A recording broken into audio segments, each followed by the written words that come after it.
اب آپ پھر یہ ہم کہیں گے تو آپ کہیں گے عامر کی آپ تعریف کر رہے ہیں. وہی چکر آ رہا ہے نا سر. ہاں ہم تو عوام نہیں جانتی سر عامر کون، زاہد کون، محمود کون. وہ تو کہتی ہے بھائی ہمیں. اور ایک چھوٹی سی بات یہ کہ پاکستان کو بہترین جو موقع ملا بھٹو صاحب کے زمانے سے ملا، اس میں کوئی شک نہیں. ہم نے ان کو فل سپورٹ دی. بھٹو صاحب کو جو سپورٹ ملی پاکستان میں کسی کو نہیں ملی. اب وہی سپورٹ اس وقت عمران خان صاحب کو مل رہی. صحیح ہے. ٹھیک ہے، انہی نے پوری کوشش کی اور ملک کو بہرحال کچھ نہیں ایک سب چیزیں چھوڑ دیجئے ان کی. آپ ان کی ایٹمک انرجی کا جو کام ہے نا وہ ایک طرف رکھ لیجئے بھٹو صاحب کا. لیکن کیا کہ بھٹو صاحب کو پھانسی کے پھندے پہ پہنچانے والی ٹیمیں جو 13 اس زمانے کی 9 جماعتیں تھی آج ان کے ساتھ بیٹھی. یہ کیسے سیاست ہوئی؟ آپ کو نہیں بیٹھنا چاہیے ان کے ساتھ کسی قیمت کے اوپر. جس نے بھٹو کو پھانسی گھاٹ تک پہنچایا وہ یہ لوگ ہیں. یہی جو آج کی ٹیم آپ کی 13 کی مائنس کرنے نہیں پہنچایا. مقصد یہ کہ کوئی سیاست میں کچھ اصول بھی ہونے چاہیے. بالکل اصول ہونے چاہیے. اچھا نیازی صاحب، اس وقت اگر ہم ذکر کریں معاشی صورتحال کا، بار بار الزام یہ لگتا ہے کہ خان صاحب نے اس نہج پہ پہنچایا ہے، اس طریقے کے معاہدے کر کے آئے جس کی وجہ سے آج اگر ملک کو مسائل کا سامنا ہے تو وہ ان 3.5 سالوں کی وجہ سے. کیا مانتے ہیں سر آپ؟ دیکھیں آپ کو ایک بہت اچھی بات بتاؤں. 3.5 سال میں کہتے ہیں جی ہم نے خزانے کو نقصان دیا، ہم نے ملک کو نقصان دیا، لیکن ایسی بات نہیں تھی. ان 3.5 سالوں میں ہم نے 10 لاکھ کا جو ہیلتھ کارڈ دیا، لوگ مستفید ہو رہے تھے. ٹھیک ہے، انہی 3.5 سالوں میں لنگر خانے ہم چلا رہے تھے. یہی کام انہی 3.5 سالوں میں احساس پروگرام ہمارا چل رہا تھا. اس سے اچھا تو سیلانی والا چلا رہا ہے. سنیں انہی 3.5 سالوں میں 3 سالوں میں پناہ گاہیں چل رہی تھی. انہی 3 سالوں میں بجلی پوری دی جا رہی تھی. انہی 3.5 سالوں میں ڈرون اٹیک نہیں رکوائے ہوئے تھے. انہی 3.5 سالوں میں ڈیم بنوائے جا رہے تھے. انہی 3.5 سالوں میں موٹر وے بنائی جا رہی تھی. انہی 3.5 سالوں میں اس کے برعکس عمران خان مسلمانوں کا مقدمہ لڑ رہا تھا کہ مسلمان دہشت گرد نہیں ہے. انہی 3.5 سالوں میں ہم نے رحمت العالمین کانفرنس کی، دنیا میں نبی صلی اللہ علیہ وسلم کی محبت کا پیغام دیا. انہی 3.5 سالوں میں ہم نے پاکستان کے عوام کی غیرت جگائی رکھی. ٹھیک ہے سر، لیکن سارے معاملات چل رہے تھے. لنگر خانے کے بجائے کارخانے لگا دیتے. میں بتا رہا ہوں نا، تو سن تو لیں نا. باجوہ صاحب کی بڑی ہو رہی ہے وہ بھی سن لیں. انہی 3.5 سالوں میں ایکسپورٹ ریکارڈ سطح پہ گئی. کووڈ کے ہوتے ہوئے انہی 3.5 سالوں میں ہمارے یہاں کارخانے گاڑیوں کے لگ رہے تھے. سر نوٹ کر لیں، لگ رہے تھے. انہی 3.5 سالوں میں ہمارے ٹائر انڈسٹری لگ رہی تھی، بلکہ لگ بھی چکی ہے سروس کی ایک نوری آباد میں. انہی 3.5 سالوں میں ماربل انڈسٹری یہاں لگ رہی تھی. انہی 3.5 سالوں میں روشن ڈیجیٹل اکاؤنٹ کھولا گیا اور لاکھوں ڈالرز پاکستانیوں نے پاکستان میں بھیج رہے تھے. انہی 3.5 سالوں میں ہم قرضہ بھی اتار رہے تھے. تو بھائی ایک اچھی خاصی چلتی ہوئی. اور انہی 3.5 سالوں میں پاکستانی عوام ریکارڈ ٹیکس دے رہے تھے. اور اگر میں کہتا ہوں، میں یقین سے کہتا ہوں کہ ہم 1.5 سال اور رہ جاتے تو ہمیں آخری بجٹ میں ٹیکس لینا ہی نہیں پڑتا. مطلب خسارہ لینا، قرضہ لینا ہی نہ پڑتا. ہمارا ٹیکس اماؤنٹ اتنا آ جاتا کہ خسارے کو ہم لیول کر جاتے، بلکہ اس سے بڑھ جاتے. تو انہوں نے دیکھا، جو ان کے منسٹروں نے کہا کہ یہ تو عمران خان تو وہ پلاننگ کر رہا ہے کہ 2028 میں بھی ہمیں جگہ نہیں ملے گی. یہ سارے وہ کارخانے والی بات بتا دیں نا سر، کارخانے لگا لیتے لنگر خانے. کارخانے میں بتا رہا ہوں نا. آپ ٹائر انڈسٹری دیکھیں، اتنے عرصے سے ایک جنرل ٹائر انڈسٹری چل رہی تھی ہمارے ملک میں. روزگار ہو رہے تھے زمانے، کوئی بے روزگار نہیں ہو رہے تھے. کووڈ کے دوران پورا دنیا نے، ورلڈ ہیلتھ آرگنائزیشن نے کہا کہ پاکستان عمران خان نے جو پالیسی دی ہے کووڈ کے دوران سب سے بیسٹ رہی ہے. ہمارے غریبوں میں ہم نے 12,000 ان کی دہلیز پہ بغیر کسی سفارش کے ان کو ایک کو دیا. 1 کروڑ 44 لاکھ گھروں کو ہم نے راشن کے 6-6 ہزار میں پہنچائے. اسی طرح راشن دیا. ان کی طرح نہیں کیا کہ جی اربوں روپے کا راشن کہا جی رات کے اندھیرے میں ہم نے بانٹ دیا. رات کے 1.5 سال میں نے آپ کو کہا سب سے بڑی بات کی، 1.5 سال ہم اگر رہ جاتے ہیں نا، یقین کریں کہ میں وہی بات دوبارہ دہرا رہا ہوں کہ ہمیں قرضہ نہیں لینا پڑتا. 73 سالوں میں اتنا اعتماد تھا. آج وہی پاکستانی، ان کو ہمیں ہٹایا گیا نا، وہی پاکستانی اپنا پیسہ روک کے بیٹھ گئے. 24,000 ارب وہ روپیہ نہیں قرضہ بھیج رہے. لیا. وہ کہہ رہے ان چوروں کے ہاتھوں میں ہم پیسہ کیوں دیں؟ جس شخص کے اوپر فرد جرم عائد ہونی آپ نے تھی، تو ملک کا اس کو بیڑا آپ غرق نے کر پرائم دیا۔ منسٹر بنا دیا، بالکل سر، جو خزانہ لوٹ کے بھاگا ہوا تھا اس کو بلا کے خزانے کا وزیر خزانہ بنا دیا۔ یہ ہمارے ملک کا حال کیا ہوا انہوں نے۔ آپ سنیں یہ ان کی بات 1.5 سنیں، سال رہنے دیتے، ایک منٹ نیازی صاحب، 1.5 سال اگر آپ رہنے دیتے تو کم از کم میں کہتا ہوں یہ ملک ہمارے ہاتھوں سے جا رہا تھا، ملک ڈیفالٹر ہونے جا رہا تھا ملک کا۔ یہ پاکستان کو وہ جو ملک بنا، یہ ہمارے پڑوسی ملک کا جو حال ہوا ہے پچھلے دنوں سری لنکا کی بات سری لنکا بنانا چاہ رہے تھے یہ۔ چلیں آپ دیکھیں گے 24,000 ارب قرضہ پورے 72-73 سالوں میں لیا، ساری حکومتوں نے سر وہ لیا۔ کہہ رہے ہیں قرضہ ادا بھی کر رہے عمران تھے، ادار بھی خان رہتے نے ہیں۔ ادا کتنا کیا؟ 24,000 ارب روپیہ 2-2.5 سالوں میں لے لیا۔ ہیوی ٹیکس ظلم کیا ہے انہوں نے پاکستان کی عوام لیکن نیازی صاحب ابھی لائکوں کی حکومت تھی۔ ایک اور معاملہ آ رہا ہے باجوہ صاحب، ابھی جو بہت سی انڈسٹری بند ہونا شروع ہوئی ہیں، وہ وجوہات کیا ہے اس کو؟ وہ دیکھیں جی کچھ نہیں بولیں گے۔ انڈسٹریاں اگر بند ہو رہی ہیں تو ضرور حکومت کو اسے نظر ثانی کرنی چاہیے۔ $225 کا ڈالر ہو گیا سر، ویسے اوپن مارکیٹ میں 250 کا پہنچا۔ یہ سارا انہی کے دور میں ہونا تھا۔ اچھا۔ انہوں نے ٹیکنیکل بیس پر سارا ڈالر روکا ہوا ٹھیک تھا۔ ہے۔ یہ ساری چلاکیاں ہوشیاریاں پاکستان کی 20-21 کروڑ عوام جانتی ہے، چلیں سر، جو اقتدار سے چلاکیاں پوچھ چمٹے لیتے ہیں۔ رہنے کے لیے انہوں نے کیا۔ کاظمی صاحب یہ چلاکیاں کیا سیاستدان آپس میں دکھاتے رہیں گے؟ ملک کہاں جا رہا ہے سر؟ میں تو حضور یہ حیران ہوں کہ جب انہیں نے حکومت سنبھالی ہے تو 13.5% مہنگائی تھی اور آج 39% تک پہنچی ہوئی ہے مہنگائی۔ تو اس اچھا، آپ وقت کے خیال میں 8 مہینے کے اندر یہ سارا معاملہ جی ہوا؟ تو اس وقت ڈیفالٹ ہو رہا تھا جب 13% تھی، 13.5%۔ آج 39% تو ڈیفالٹ نہیں ہو رہا۔ اچھا، ایک سیکنڈ دیکھیں، بات حقائق سے کی جائے گی۔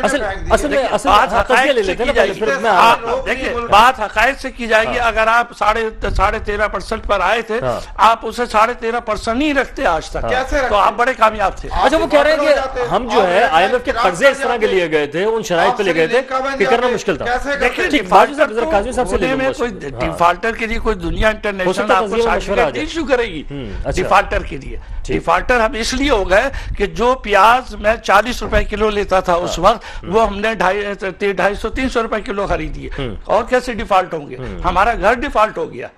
آپ ڈیفالٹ سے مراد کیا؟ آپ ملک کو ڈیفالٹ کروانا چاہتے ہیں؟ یہ بس اللہ کا بڑا کرم ہے کہ اس ملک کا نام خدا داد پاکستان ہے، ورنہ اس کو تباہ کرنے میں ہم نے کوئی کسر نہیں چھوڑی۔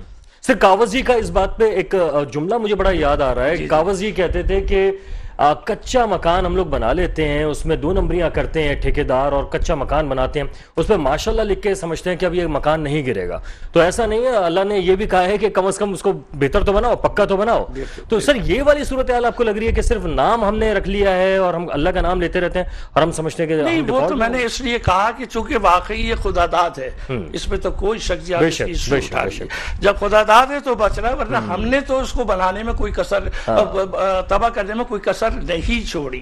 یہ واحد ملک ہے، 75 سال کی تاریخ اٹھا کے دیکھیے، اس میں جمہوریت کتنے عرصے رہی، آمریت کتنے عرصے رہی۔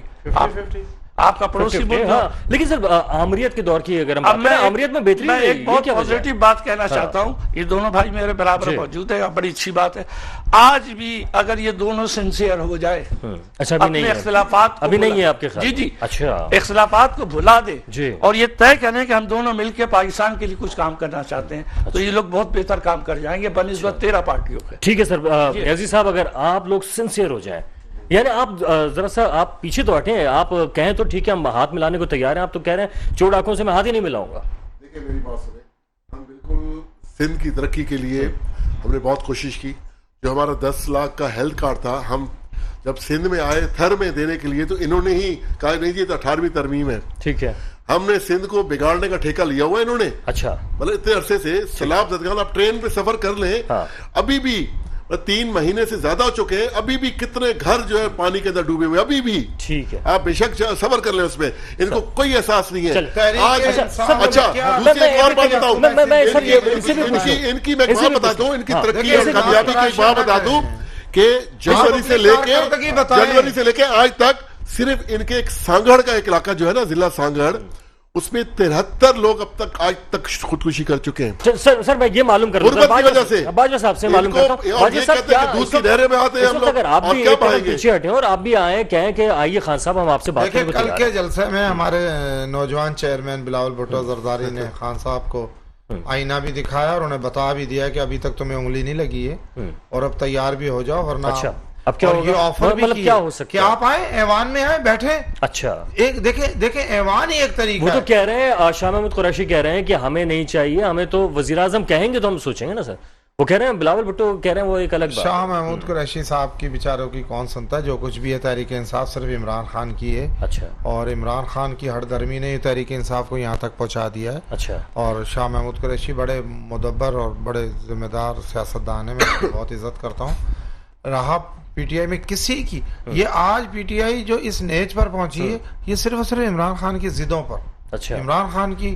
اچھا لیکن بلاول صاحب نے کیا ان کو مشورہ دیا سر؟ بلاول بھٹو صاحب نے تو کہا ہے کہ جی اگر آپ ایوان میں آتے ہیں ہمارے ساتھ بیٹھ کے بات کرتے ہیں, یہ ایوان آپ کے لیے ہاتھ ملانے کو تیار ہے. بالکل حاضر. اور یہ بھی یاد دلایا ہے کہ ابھی تک آپ کو انگلی نہیں لگی ہے. صحیح ہے.